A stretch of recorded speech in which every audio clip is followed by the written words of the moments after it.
Good evening, everyone. We're starting with breaking news. 12 News now confirming that President Trump has pardoned former Maricopa County Sheriff Joe Arpaio. Team 12 political insider Bram Resnick joins us with this breaking story. Bram? Joe, while the nation's eyes are on a monster hurricane bearing down on Texas, President Donald Trump triggered an earthquake here in Arizona. 1 hour ago, the president pardoned former Sheriff Joe Arpaio. He announced the controversial pardon at 8 p.m. Washington time. Trump had predicted this would happen at Tuesday's rally in Phoenix. The president said in his 2-paragraph pardon message that, quote, through his time as sheriff, Arpaio continued his life's work of protecting the public from the scourges of crime and illegal immigration, and adds, quote, he is a worthy candidate for a presidential pardon. The pardon gets Arpaio off the hook for punishment in October after a federal judge found Arpaio guilty of criminal contempt of court. The 85-year-old Arpaio could have been sentenced to up to 6 months in jail for intentionally ignoring a court order. The pardon, however, does not erase the guilty finding from the former sheriff's record. Now, Trump's pardon message does not acknowledge what Arpaio did, that he defied the order to stop immigration sweeps of Latino drivers. 2 years after that order, another federal judge ruled that Arpaio violated the constitutional rights of Latinos by racially profiling them.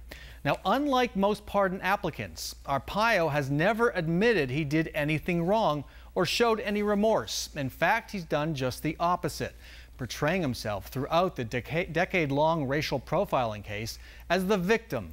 Here's what Trump said about the Arpaio pardon on Tuesday in Phoenix. I'll make a prediction. I think he's going to be just fine, okay? But I won't do it tonight because I don't want to cause any controversy. Is that okay?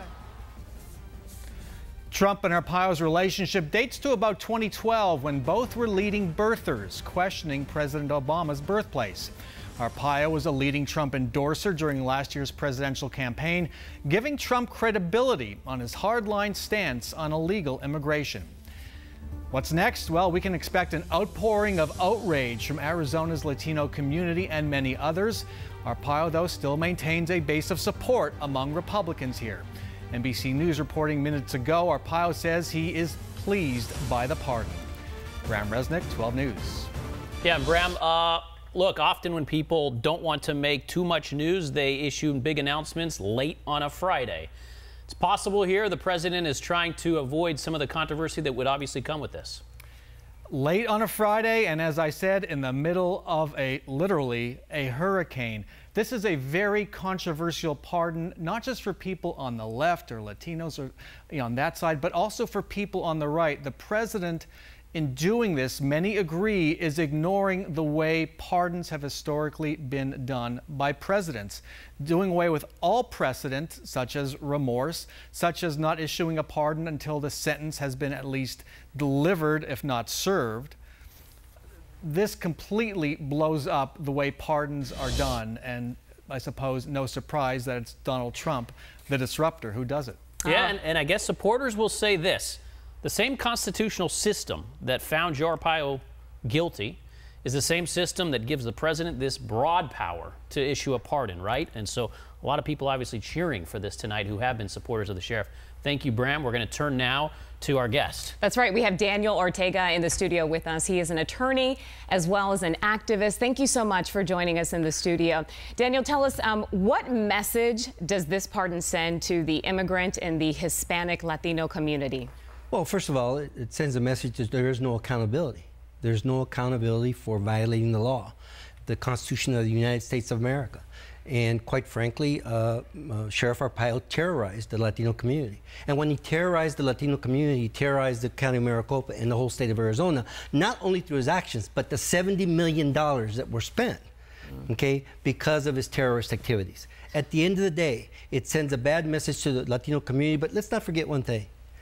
He was found civilly that he was racially profiling. He was found civilly to have been in contempt because he violated the court order. And he was found guilty, okay, of violating those orders from a criminal standpoint. So it's not like he got away clean. And we defeated him in November. So even though this particular matter is not something that we like, it sends the wrong message. At the end of the day, we ought to be very proud of what we did with him to hold him accountable. You know, a big message the last couple of weeks has been that Arpaio's conviction was a result of the, quote, Obama administration, right? A lot of people don't realize it was citizens who brought the entire case against him, and it was the U.S. Justice Department's ethics segment that actually followed through on this conviction over the last few months, which is under the Trump administration, simply looking at, you could say, the facts of the case and deciding to convict. Moving forward, I guess you could say this will still remain on his record if you look at the legacy of Joe Arpaio. Yeah, it's the accountability factor that we're looking at, and it's the kind of thing that we will do with others who choose to do what he did. At the end of the day, do we have another Joe Arpaio in the presidential office? I think we need to keep working hard to hold him accountable also. 2 Congress members here in Arizona were willing to publicly defend Joe Arpaio in recent days, saying that they supported this. Trent Franks and Andy Biggs. A lot of other Republicans, though, sort of have remained neutral. They have not wanted to stand forward and say that they wanted this because, again, Joe Arpaio remains a very divisive figure. Mayor Greg Stanton here in Phoenix, a Democrat, he issued just a statement to say Joe Arpaio illegally targeted and terrorized Latino families. Our community voted him out of power. Cecilia Wong, the lead attorney who led the ACLU's case against Arpaio, says Arpaio has a years-long history of disparaging and violating federal court orders. Trump's pardon once again shows his disrespect for the courts. You could make the argument that this could hurt the president moving forward, right? President Obama, he pardoned Chelsea Manning. That was controversial. That was someone who leaked a lot of military secrets, but it happened as Obama was on his way out of office, which is what most presidents do. That's typical. So do you see moving forward those who are in the trenches politically to try to make this an issue in the coming months and years? Absolutely. The president has given us many issues that I think that we can press in the future. But in the Latino community, throughout the Southwest, and particularly in Arizona, this is going to be something that we're going to continue to deal with in our organizing efforts to hold people accountable who violate our constitutional rights. Make no mistake, this man terrorized our community of all kinds. Citizens, legal residents, those without documents. So we continue our fight despite the fact that he's been pardoned and hope to hold anybody accountable that does what he did. Joe Arpaio just told the Arizona Republic in the last hour, this pardon causes him to open the door once again to the possibility of politics.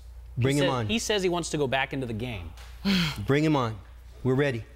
There you go. There you go. Do you think there's going to be a big reaction to this? You know, on Tuesday, he was in front of his base, thousands of people. He chose not to do it then. He chose not to pardon Arpaio. We're doing this on a Friday going into the weekend. Do you think that there will be protests, any kind of reaction from the community here in Phoenix? Oh, absolutely. The community is going to be very, very upset, as they are. I've heard from a few of them so far. People don't feel he's being held accountable. Some people wanted that mugshot. Some people wanted him to go to jail. But at the end of the day, what I tell them is give yourself credit for what you've done so far, and we have held him accountable. Okay. So there are some successes there, despite this pardon from President Trump. Absolutely. Well, there you go. Joe Arpaio famously said in 2012, quote, "It is amazing what I say and what I do and what I can get away with. It is amazing." That quote seems to have been sort of prophetic in a new way after today. Yeah, it is. But at the end of the day, I think that we're going to continue to count our victories. All right. Well, Daniel Ortega, attorney and activist, thank you so much for joining us in the studio. And we'll be staying on top of this breaking news all night. Just make sure to join us for 12 News at 10, as well as logging on to our website. We'll have all the latest there. Just head over to 12news.com.